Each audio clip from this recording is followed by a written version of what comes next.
성도 여러분, 벌써 주말 아침이 되었습니다. 오늘 한 날도 주님과 함께 잘 마무리하시기를 바라고 내일 주일 준비를 잘 하시기를 바랍니다. 거룩하신 하나님 은혜를 감사합니다. 9월달 들어서도 벌써 5일째가 되었습니다. 또 한 주간 동안 하나님 은혜 가운데 잘 살게 해 주신 은혜를 감사드립니다. 오늘 주말을 잘 보내면서 내일 거룩한 주일을 잘 지킬 수 있도록 몸과 마음과 모든 것을 잘 준비하는 그러한 날이 되게 하여 주옵소서. 감사하며 예수님 이름으로 기도드리옵나이다. 아멘.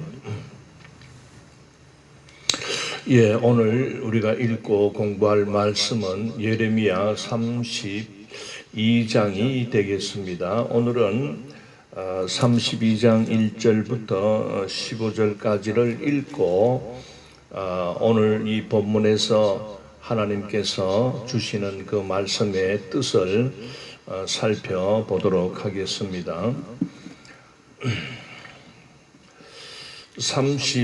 예레미야 32장 1절 유다의 시드기야 왕 10째 해 곧 느부갓네살 18째 해에 여호와의 말씀이 예레미야에게 임하니라.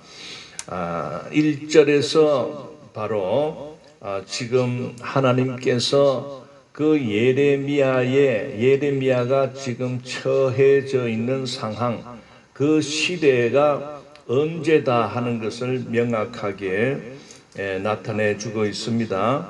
바로 유다 마지막 왕 시드기야 왕의 즉위한 후에 이제 10년째가 되었다 하는 것을 나타내 주고 있습니다. 이 말은 곧 망하기 1년 전이다 그 말입니다. 그리고 느부갓네살 18째 해다. 바로 이렇게 성경은 그 시대 상황을 바벨론 왕인 느부갓네살이 왕으로 통치한 것이 18년째인데 지금 이 느부갓네살 왕은 바벨론 군대를 이끌고 그 시드기야가 통치하는 그 예루살렘 도성을 에워싸고 있는 중입니다. 그리 1년 후에는 이 바벨론이 예루살렘 성을 밀고 들어옵니다. 그래서 시드기야는 지금 망하기 1년 전에 여호와의 말씀이 예레미야에게 임했다는 것입니다. 자, 2절 그때의 바벨론 군대는 예루살렘을 에워싸고 선지자 예레미야는 유다의 왕의 궁중에 있는 시위대 뜰에 갇혔으니 2절에 나오지요. 바벨론 군대는 그 느부갓네살 왕이 이끄는 그 바벨론 군대는 예루살렘을 에워쌌다, 포위했다 그 말입니다. 그 와중에 지금 선지자 예레미야는 그 유다의 왕 궁중에 있는 그 시위대 뜰에 갇혔다고 했습니다. 즉 왕궁 안에 있는 감옥에 갇혔다 그 말입니다. 지금 예레미야의 상황을 보면 자기의 몸은 감옥에 갇혀 있고 또 그 예루살렘 도성은 그 바벨론 그 군대에 포위되어 있고 겹겹이 지금 포위된 상태에 놓였다는 것을 보여주고 있습니다. 그렇다면 이 말은 정말 기막힌 상황에 놓여 있다. 또 기가 막히고 이해할 수 없는 그 유대 사회에 혼란하고 지금 그 예루살렘 도성 안에 있는 모든 백성들은 불안과 두려움에 공포에 떨고 있는 그런 상황임을 암시하고 있는 것입니다. 3절에서 5절 굉장히 이렇게 길게 기록되어 있습니다. 읽겠습니다. 이는 그가 예언하기를 여호와의 말씀에 보라 내가 이 성을 바벨론 왕의 손에 넘기리니 그가 차지할 것이며 유다 왕 시드기야는 갈대아인의 손에서 벗어나지 못하고 반드시 바벨론 왕의 손에 넘겨진 바 되리니 입이 입을 대하여 말하고 눈이 서로 볼 것이며 그가 시드기야를 바벨론으로 끌어가리니 시드기야는 내가 돌볼 때까지 거기에 있으리라. 여호와께서 이와 같이 말씀하시니라. 너희가 갈대아인과 싸울지라도 승리하지 못하리라 하셨다 하였더니 유다 왕 시드기야가 이르되 내가 어찌하여 이같이 예언하였느냐 하고 그를 가두어 씀이 없더라. 자, 3절에서 5절까지의 이 내용은 바로 예레미야가 왜 그 왕의 왕궁 안에 있는 감옥에 갇히게 되었는가에 대한 것에 대하여 설명해 주고 있습니다. 그 예레미야가 그 왕 앞에서 이제 우리 유대 나라는 바벨론에 의하여 망할 것입니다. 그리고 시드기야 왕도 그 바벨론에게 포로로 붙들려 가게 될 것입니다. 그러니 그 바벨론과 싸울 생각하지 말고 어쨌든 바벨론 군대에 항복하십시오. 이제 이렇게 말을 막 하니까 그 유대 사람들이나 그 모든 백성들이나 이 왕이 뭐 이런 속된 말로 표현해서 죄송합니다. 뭐 이런 놈이 있나? 응? 어쨌든 이 바벨론을 우리가 대항해서 싸우자. 그러면 하나님이 도와주실 것이다. 이렇게 말을 해야 되지. 이 망할 것이다. 그러니 이 싸우다가는 우리는 다 죽는다. 그러니 항복해서 바벨론에게 붙들려 가는 게 살 길이다. 이렇게 말을 하고 있는 겁니다. 그러니 이 시드기야 왕이 성질이 나고 분노가 일어납니다. 당황하는 겁니다. 그래서 그 바른 말 하는 예레미야 선지자를 그만 감옥에 가다 놔버린 겁니다. 그 사실 지금 밖에 그 성 밖에는 실제로 바벨론 군대가 진을 치고 지금 예루살렘 성을 포위해서 지금 예루살렘 성 안에 있는 모든 자들을 막 고사할 그런 작전으로 딱 지키고 있는 겁니다. 그런데 안 그래도 불안하고 막 두려워 죽겠는데 이 선지자라는 예레미야는 자꾸 이게 그만 포기합시다. 싸우면 안 됩니다. 항복하는 것이 그래도 생명을 유지하는 길입니다. 좀 비굴하고 좀 그렇지만은 지금은 항복해야 됩니다.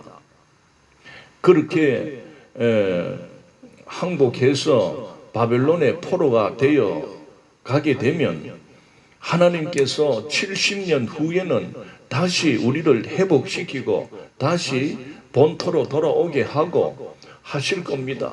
그래서 우리가 31장을 읽으면서 그 하나님이 다시 우리 민족을, 우리 백성을 회복시킬 때는 하나님이 새 언약으로 새 언약을 맺겠다고 하셨지 않습니까?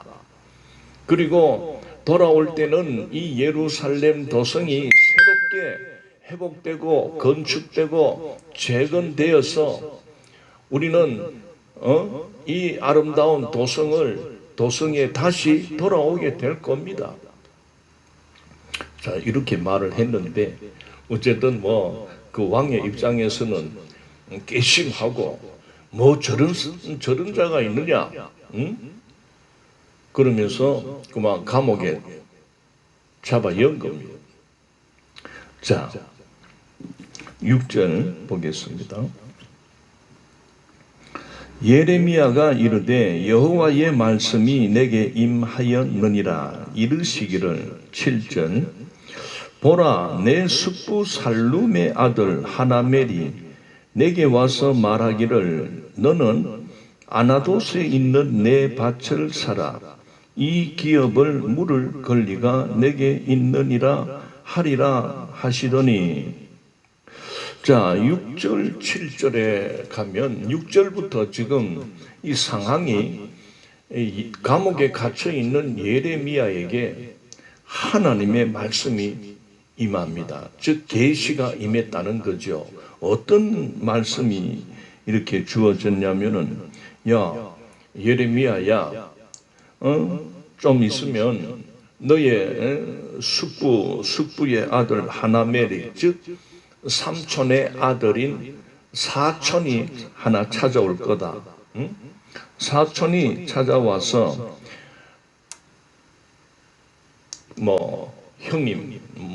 형님이든지 어쨌든 고향 땅에 있는 땅을 좀 사주세요. 그렇게 말할 거다. 그런 계시의 말씀을 주고 있습니다. 자, 8절 여호와의 말씀과 같이 나의 숙부의 아들 하나멜이 시위대들 안 나에게 와서 이르되 청하노니 너는 베냐민 땅 아나돗에 있는 나의 밭을 사라. 기업의 상속권이 내게 있고 물을 권리가 내게 있으니 너를 위하여 사라 하는지라. 내가 이것이 여호와의 말씀인 줄 알았으므로. 자, 8절에서 이제 하나님의 그 계시가 예레미야에게 주어졌습니다. 좀 있으면은 사촌이 찾아와서 고향 땅을 좀 사달라 이렇게 할 거다. 실제로 이 감옥에 갇혀 있는 예레미야에게 실제로 사촌인 하나멜이 찾아와서, 아이고 형님, 지금 내가 어려운 상황이 되어서 이 밭을 팔아야 되는데 형밖에 없습니다. 형님은 성경의 그 율법에 의해서도 나의 밭을 이렇게 살 수 있는 자격이 있습니다. 그러니 형님의 어떤 그 의무로 나의 밭을 좀 사주세요. 이제 이렇게 실제로 찾아와서 말을 했다는 것입니다. 자, 그래서 이제 예레미야가 이거는 하나님의 말씀이 있구나, 하나님의 뜻이 있구나를 깨닫게 됩니다. 이런 것을 보게 되면 실제로 그 사촌이 자기를 찾아오기 전에는 하나님의 말씀만 들을 때는 예레미야도 여러 가지 고민이 안 됐겠습니까? 참 이런 상황, 1년만 있으면은 이제 나라가 없어지고 바벨론에게 뺏기고 또 전쟁이 일어나서 예루살렘 도성이나 이 주변의 모든 땅들이 항모하게 되고 항폐케 되고 모든 이 성곽이 무너지는 이런 대환란이 있는데 어찌하여 하나님께서 땅을 사라고 하는가? 이게 참 지금 상황에서 가당치나 한 일인가? 그런 어떤 궁금증을 갖고 있을 때에 실제로 그 사촌 하나멜이 찾아와서 그렇게 말을 할 때, 아하, 이게 하나님의 뜻이 있다 하는 것을 깨닫게 됩니다. 그래서 9절에서 내 숙부의 아들 하나멜의 아나돗에 있는 밭을 사는데 은 70세겔을 달아주되. 여기서 그 사촌이 좀 땅을 사달라 하는 그 땅을 은전 17세겔을 달아줬다. 즉 은을 달아줬다고 합니다. 뭐 그 당시 그 화폐의 단위인데 오늘날 같이 이렇게 지폐나 동전이나 또 요즘에는 뭐 오늘날은 신용카드로 뭐 이렇게 하지만은 그 당시에는 이렇게 하지 않고 그저 물건과 물건을 이렇게 물물 교환 막 그런 것이 일어나는 그런 시대고, 그래서 값을 이렇게 쳐줄 때는 주로 은이 사용이 되었습니다. 그러니 은 17세겔이라는 것은 이 세겔은 그 화폐의 단위를 말합니다. 그래서 그 은 17세겔을 주었다고 할 때 이 17세겔의 가치는 그 당시 그 노동자의 1년 연봉과 같습니다. 그러니 오늘날로 말하면은 보통 우리 근로자들이 받는 뭐 200만 원, 월 200만 원 받는 노동자가 있다면 1년치니까 근 2,400만 원 정도의 그 가치가 되는 거지요. 그래서 그런 은을 주고 그 밭을 이제 사게 됩니다. 자, 그러면서 10절에 증서를 써서 봉인하고 증인을 세우고 은을 저울에 달아주고, 11절 법과 규례대로 봉인하고 봉인하지 아니한 매매 증서를 내가 가지고. 자, 이렇게 여기 보면은 철저하게 그 당시에 통용되고 또 이 땅을 사고 팔고 하는 어떤 이런 매매 규정을 철저히 그렇게 지켜서 이렇게 매매가 이루어졌다는 것을 보게 됩니다. 12절 나의 숙부의 아들 하나멜과 매매 증서의 인친 증인 앞과 시위대 뜰에 앉아있는 유다 모든 사람 앞에서 그 매매 증서를 마세아의 손자 네리야의 아들 바룩에게 붙이며.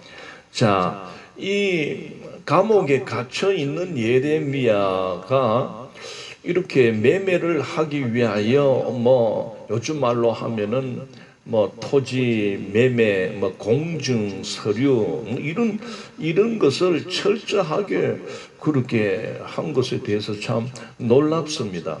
과연 감옥에 갇힌 자가 이렇게 이런 활동을 할 수 있는지는 잘 모르겠습니다만은 오늘 성경에 그래 기록되어 있으니까 어쨌든 예레미야는 뭐 대충 뭐 그렇게 일처리를 하지 않고 그 사촌이 어렵게 되어서 땅을 팔 수밖에 없는 그런 사정을 이야기할 때에 지금 상황은 뭐 나라가 지금 풍지박산이 되고 죽을 수도 있고 이제 이런 상황에서도 지금 예레미야는 아하, 이 땅을 왜 이렇게 사야 되는지, 이것이 하나님의 뜻이 있다는 것을 깨닫게 됩니다. 그래서 어쨌든 그 주변에 감옥을 지키는 자들이나 또 그 앞에 있는 여러 사람들, 유다 사람들 보는 앞에서 이렇게 증인을 세우고 또 그 매매 증서를 규정대로 도장을 찍고 그렇게 해서 누구에게 맡겼느냐? 네리야의 아들 바룩에게 붙이며 할 때 이 붙이며는 부탁했다 그런 뜻입니다. 그 바룩에게 부탁을 했다는 것이죠.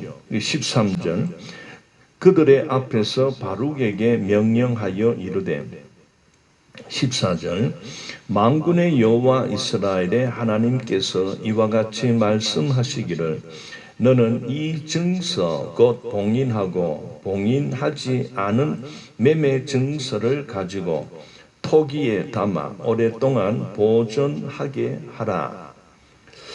자, 지금 예레미야는 그 매매 증서를 이렇게 철저하게 규정대로 정확하게 증인들 보는 앞에서 그렇게 작성을 해가지고 두 부를 작성합니다.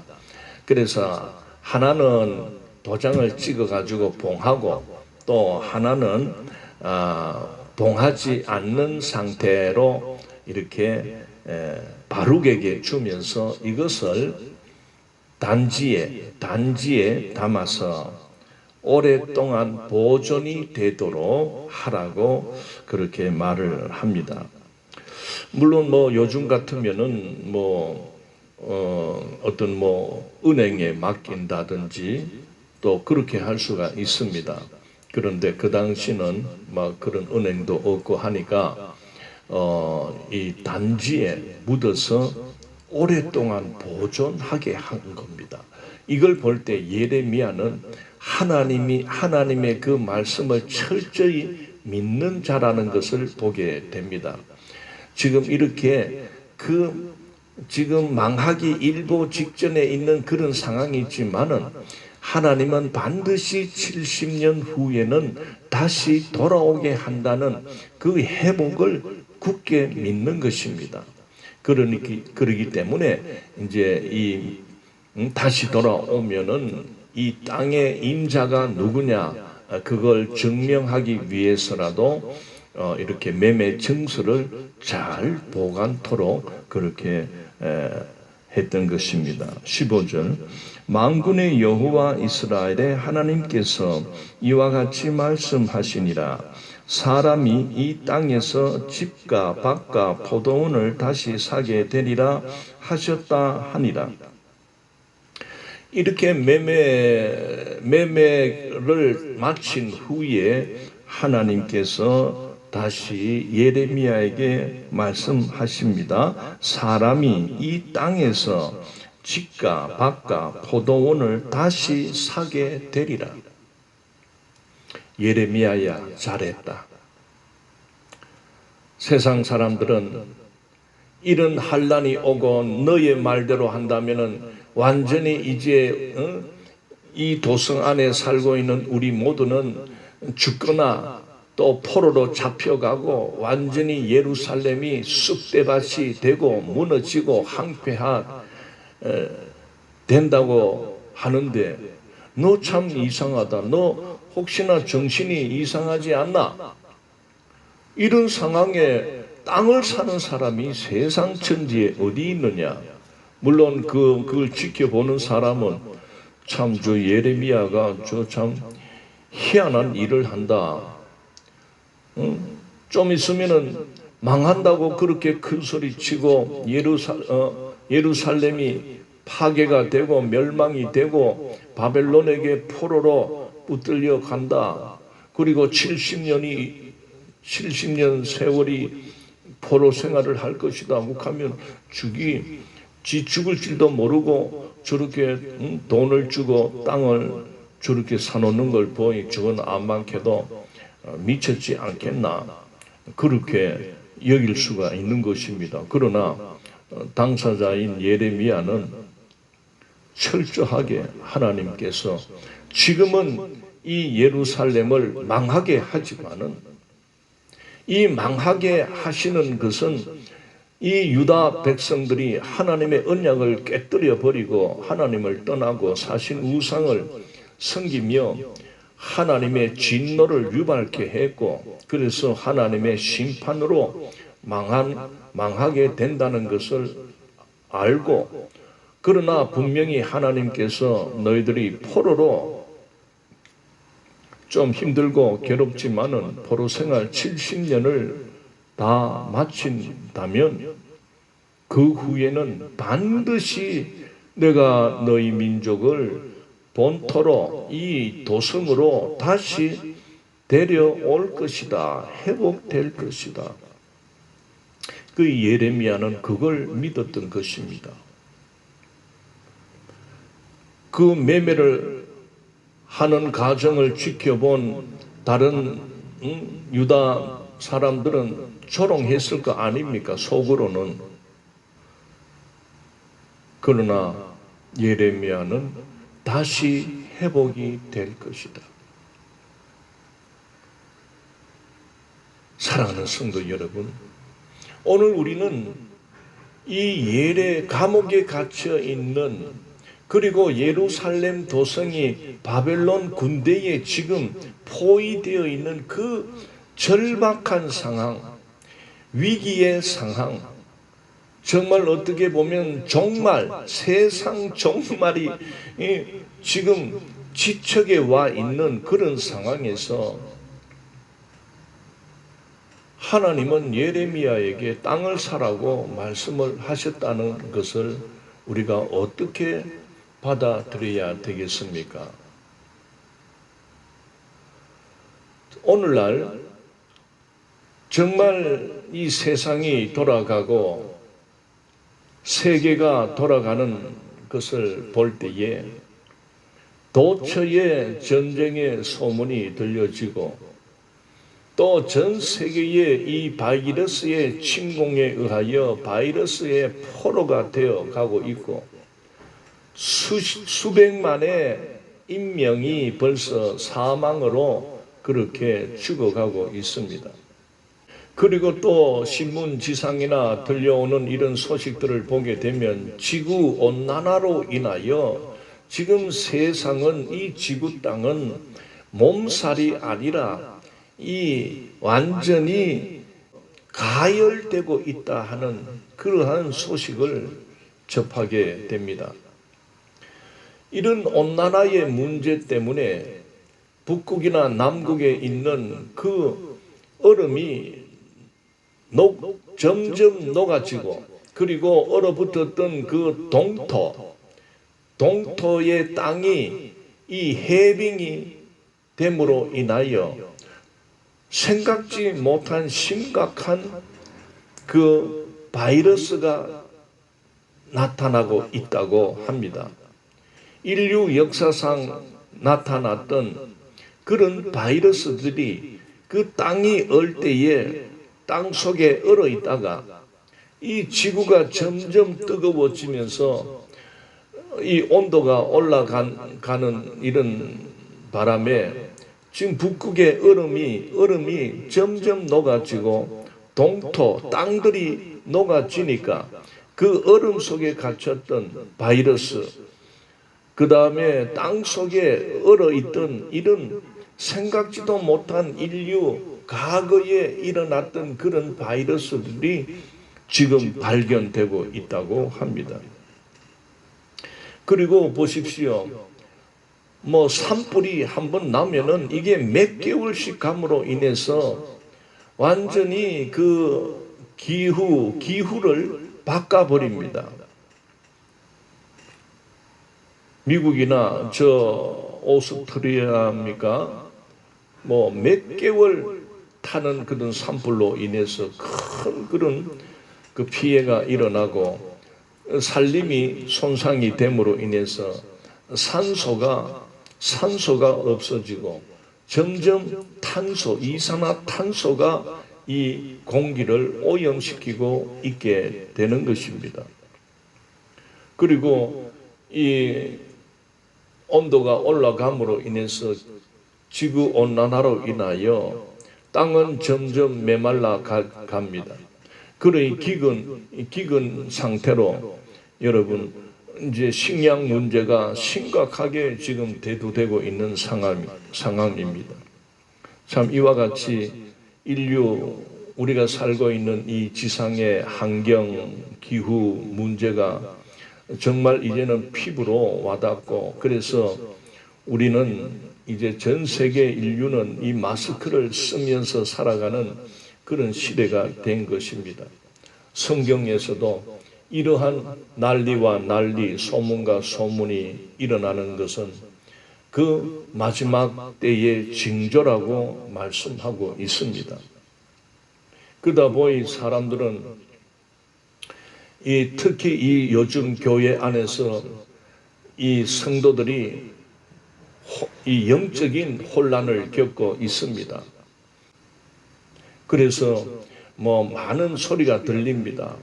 어떤 목사님은 환란 전에 우리 교회가 휴거될 것이니까 걱정하지 마십시오 하는 그런 말씀을 전하고, 또 어떤 목사님들은 우리가 참 환란을 감당해야 됩니다. 그러니 대비하고 준비해서 주님 오실 날을 기다립시다, 이렇게 말씀을 전하는 목사님들, 또는 환란을 다 겪은 후에 우리는 휴거가 될 것입니다, 이렇게 또 전하는 목사님들이 있고, 또 천년왕국, 주님이 오셔서 천년왕국으로 들어갑니다, 이런 어떤 종말에 대한 말씀들이 많이 쏟아지고 있습니다. 그러다 보니 교인들이 또 성도들이 명확한 그 종말에 일어날 일들과 되어질 일들에 대해서 잘 모르다 보니 그저 자기의 귀에 맞다 싶은 어떤 그런 대로 이렇게 현혹이 되어 빠져들어가는 그런 우도 일어나고 있습니다. 분명히 우리는 다시 오실 주님을 우리는 기다려야 됩니다. 종말이 언제 올 거냐, 환란이 7년 대 환란이 그 환란 전에 우리가 휴거되느냐, 언제 되느냐, 어떤 그런 때를 너무 거기에 언제 일어날 것이냐, 언제 휴거가 되냐, 이런 데 너무 초점을 맞춰버리게 되면 그거는 정말 예수님이 가르쳐 주신 그 세상 마지막 때에 그 일어나는 일을 왜곡하고, 그거는 하나님의 뜻이 아닙니다. 때에 너무 관심을 집중하면 안 됩니다. 때와 시기는 아무도 모른다고 했습니다. 하나님 아버지만 아신다고 했습니다. 그렇기 때문에 우리는 이 징조들이 나타나는 이 때를 우리가 바라보면서 정말 주님이 다시 오실 때가 다 되었구나, 정말 이 세상이 마지막 큰 환란을 겪게 될 것이다 하는 것을 우리가 참 염두에 두고 말씀이 가르쳐주는 대로 그렇게 우리가 살아야 되지. 환란이 두려우니까 어쨌든 환란 전에 휴거가 된다 하는 이런 말을 전하는 그런 자들에게 이렇게 편성되는 어떤 이런 일들이 되어서는 안 됩니다. 우리가 겪었지 않습니까?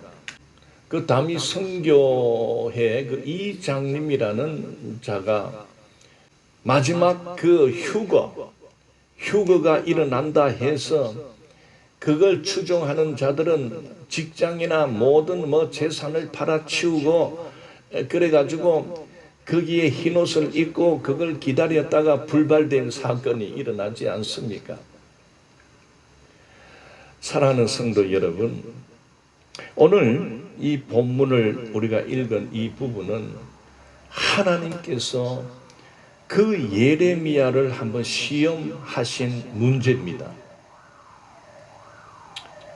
예레미야는 그 유다 백성을 향하여 하나님의 심판을 전하였고, 그리고 바벨론에 의하여 망할 것을 전하였고, 바벨론에게 붙들려가 포로 생활이 할 것이라는 것을 전하였고, 그러나 예레미야는 또 강하게 우리가 그 환난과 그 포로 생활을 참고 인내할 때에 하나님은 반드시 우리 민족을 다시 회복시킬 것이다.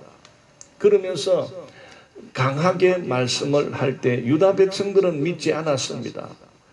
특히 그 시드기야 왕도 그 예레미야의 말을 믿지 않았기 때문에 자꾸 저렇게 막 심판이 임할 것이다 하니까 그만 예레미야를 감옥에 붙들어 낳은 겁니다. 그래서 하나님은 그 약해진 그 예레미야는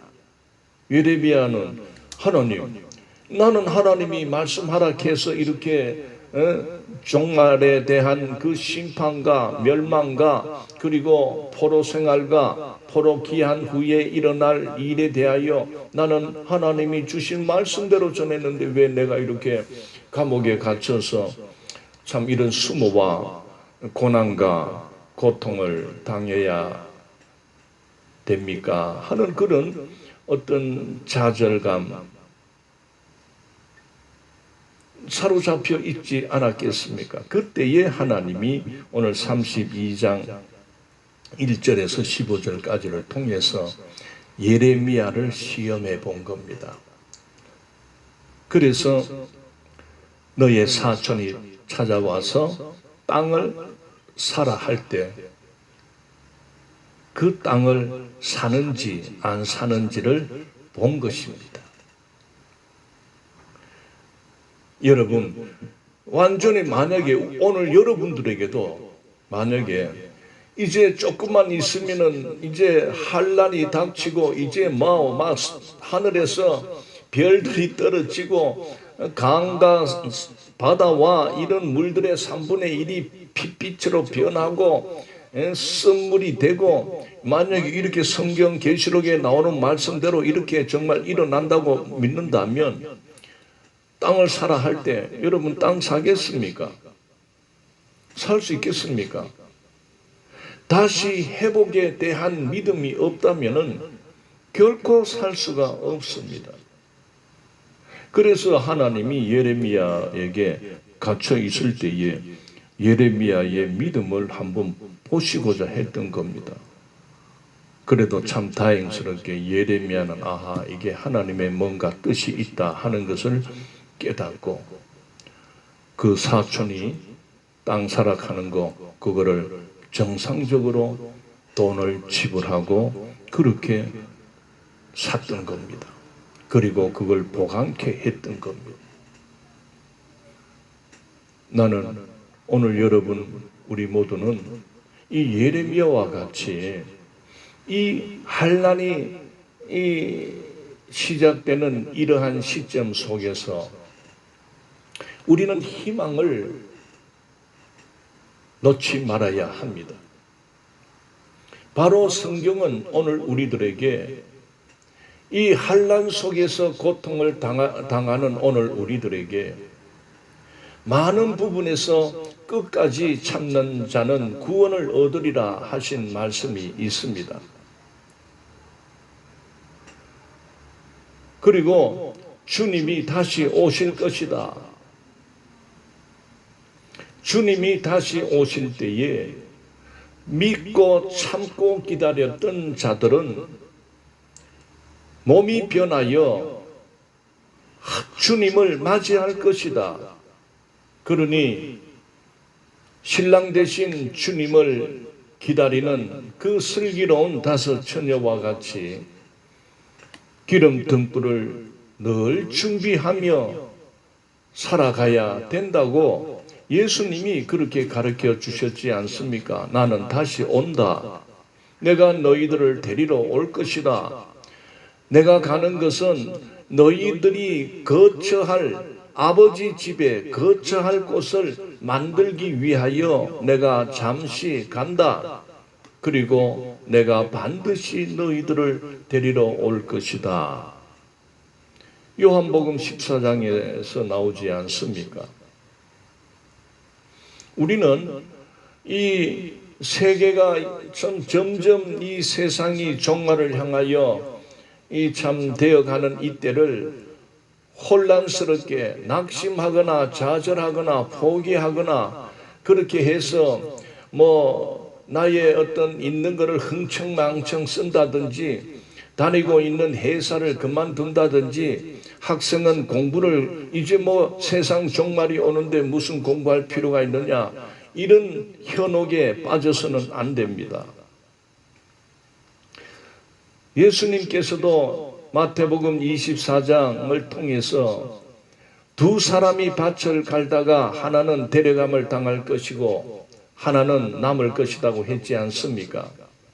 두 사람이 맷돌을 갈다가 한 사람은 데려감을 당하고 한 사람은 남을 것이다 말씀하지 않습니까? 그 말은 뭡니까? 아무리 세상이 환난이 겹치고 어려움이 온다 해도 각자의 본인 스스로가 하는 모든 일들에 있어서 끝까지 자기의 자리에서 흔들리지 말고 맡겨준 일들을 감당하라는 겁니다. 그게 이 말세의 성도의 자세입니다. 보십시오. 오늘 하나님은 예레미야에게 그 기막힌 상황 속에서도 땅을 사는지 안 사는지 시험을 냈지 않습니까? 예레미야는 이것이 하나님의 뜻인 줄 깨닫고 땅을 삽니다. 그 환난이 일어나기 직전에 이미 예레미야는 고난 속으로 들어갔습니다. 1년만 있으면은 그 예루살렘 도성이 함락이 되고 점령이 되어서 완전히 피바람이 불 것입니다. 그런 것을 알고 있는 예레미야는 땅을 샀습니다. 오늘 우리들도 예레미야와 같이 우리들이 살아가는 이 현 시점이 이 땅에 무슨 일이 일어난다 해도 우리는 당황하지 말고 믿음을 붙들며 다시 오실 주님을 꼭 기다리고 맞이할 준비를 하며 오늘 나에게 주신 일들을 묵묵히 감당하며 살아가는 것입니다. 하나님께서 지금 오늘 교회들을 시험하고 있습니다. 지금 바이러스를 통하여 전 세계 교회를 한번 시험하고 있습니다. 마지막 때 그 시험을 통하여 하나님은 무엇을 우리에게 바라고 있습니까? 바로 양인지 염소인지를 가리는 것입니다. 마태복음 3장 12절에 손에 키를 들고 자기의 타작 마당을 정하게 하사 알곡은 모아 곡간에 들이고 쭉정이는 꺼지지 않는 불에 태우시리라. 누가복음 3장 17절입니다. 마태복음 25장 33절 양은 그 오른편에 염소는 왼편에 두리라.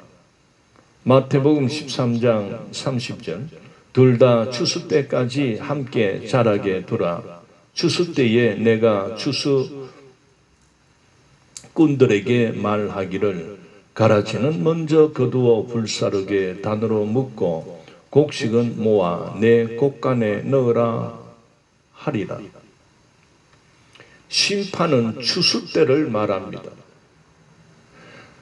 그리 추수 때까지 우리는 알곡으로 남아 있어야 됩니다. 추수 때가 되지 않았는데 먼저 휴거 될 거다, 이런 황당한 그런 말에 현혹이 되면 그 자는 참으로 그 비겁한 자입니다. 가라지는 거두어져서 불사르게 될 것입니다. 그러나 추수 때에 알곡 회복된 신자들은 주님을 맞이하러 휴거가 될 것입니다. 주님이 오시면 바로 이 세상을 심판하시는 날입니다. 그 후에 주님을 기다렸던 신부된 자들은 신랑 되신 주님과 함께 천년 왕국으로 들어가서 왕노릇 할 것입니다. 성경이 가르치는 말씀을 우리가 왜곡해서는 되지 않습니다. 우리 교회에 또 우리 성도에게 환난은 두려운 것이 아닙니다. 하나님이 시험 친다라고 여기고 그 환난을 잘 이겨내면 됩니다. 고린도전서 10장 13절을 읽고 마치겠습니다. 사람이 감당할 시험 밖에는 너희가 당할 것이 없나니 오직 하나님은 미쁘사 너희가 감당하지 못할 시험 당함을 허락하지 아니하시고 시험 당할 즈음에 또한 피할 길을 내사 너희로 능히 감당하게 하시느니라. 환난이 임할 것입니다.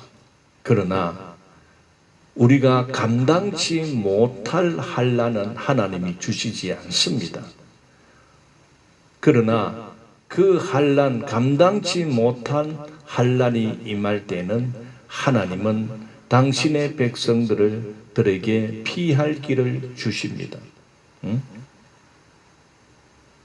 바로 그 피할 길이 뭡니까? 하나님께서 그 환난 가운데서 믿는 자들을 휴거하실 것입니다. 그때는 우리의 몸이, 이 육신이 신령한 몸으로 변화된다고 했습니다. 다시는 썩지 않는 몸으로 변화된다고 했습니다. 휴거가 일어나는 그때는 무덤이 열려 먼저 믿고 죽었던 성도들이 부활체를 입고 부활의 몸으로 일어난다고 했습니다.